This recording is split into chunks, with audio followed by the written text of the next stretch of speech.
Hello, everybody. This is Eddie Ghabour, CEO and co-founder of Key Advisors Wealth Management.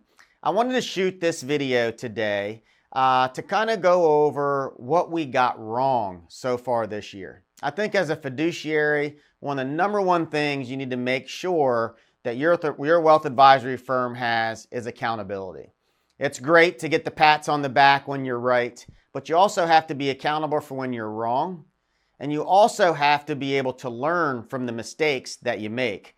Look, I'm a very competitive individual. Our team, we push ourselves every single day to try to be the best or one of the best in the country at what we do. And we want to get every trade right. We want to get every market call right. Even though we know that's an unrealistic expectation, that's what we're shooting for. So it's no secret that we have been a bear for the last year and a half. And in this video, I'm going to go over what we got wrong, why we got it wrong, what we've learned from it, and whether it's going to change the ultimate outcome that we've been laying out. So, as we've been talking for the past several months, we've talked about this credit crunch that's coming.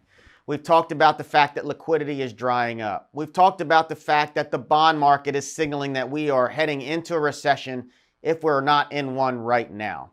I believe once we get through the second quarter and we get the data in July and earnings in July, it's going to show that we are on a clear path to a recession, in our opinion. So where did we go wrong in 2023?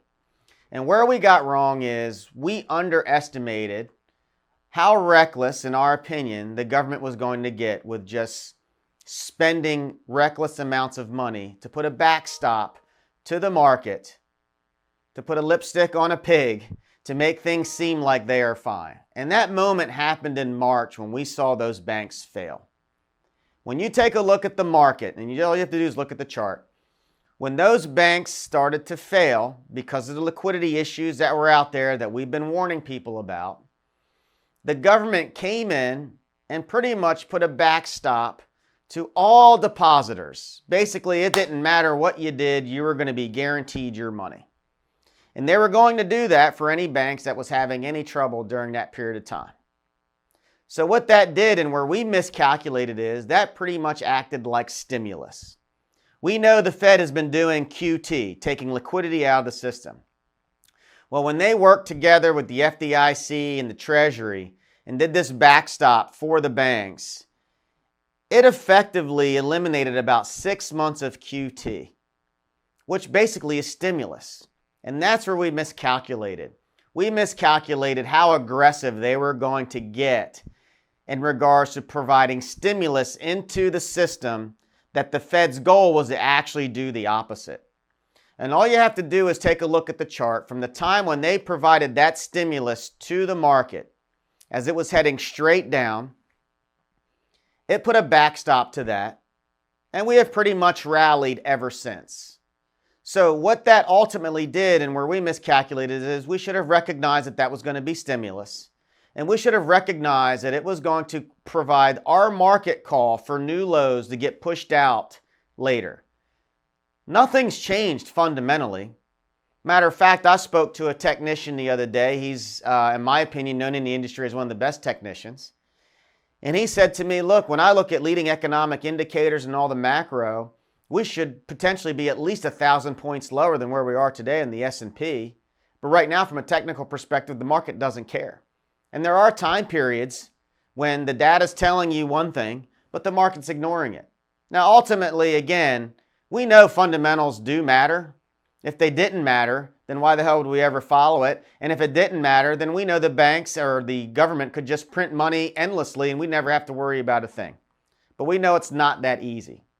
So ultimately, that stimulus was the big mistake that we made this year. And I'm very critical, and our harshest critic here, that we should have recognized again that the amount of money they were putting in there, that it was going to make it almost impossible for those banks to go down further because they had a backstop of the federal government.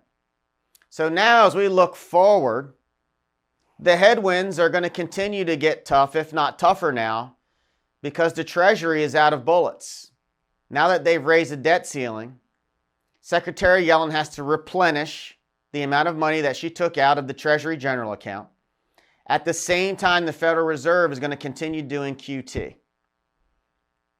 And so the only thing stimulus does is delay the inevitable. And my biggest concern is the longer this gets delayed, the worse it's going to get, because it's going to suck more and more people in thinking that things are fine. And look, I don't want to see a recession. I don't want to see a major market drop. I don't want to see a credit crunch, because that's not good for this country. But you'd have to be blind not to see the data is indicating that. And last thing in regards to liquidity, which runs this entire system, is just look at the banks, right? If you follow their lending, the lending is getting slower and slower and slower, meaning that they are lending less money now than where they were 6 months ago. And that's accelerating, meaning they're getting tighter and tighter with the money that they're putting out. So yes, did the government put a temporary backstop on things? Absolutely. But we now, heading into the summer, have the highest consumer debt in record history, have some of the highest corporate debt in history, and have the government highest debt in history. Meanwhile, interest rates are at highest rates we've seen in a very long time.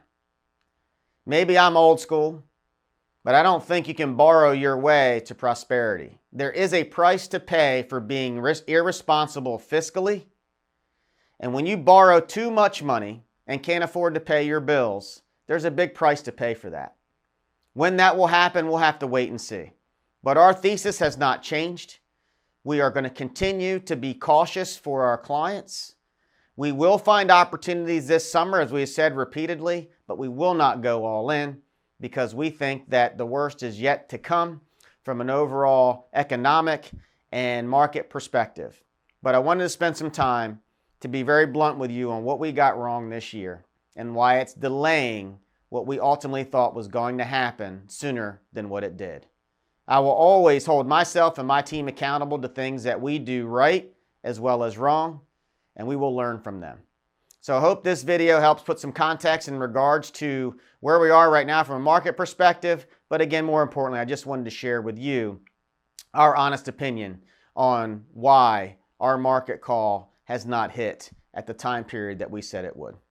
Thank you. Have a great day, and I wish you and your family a winning week.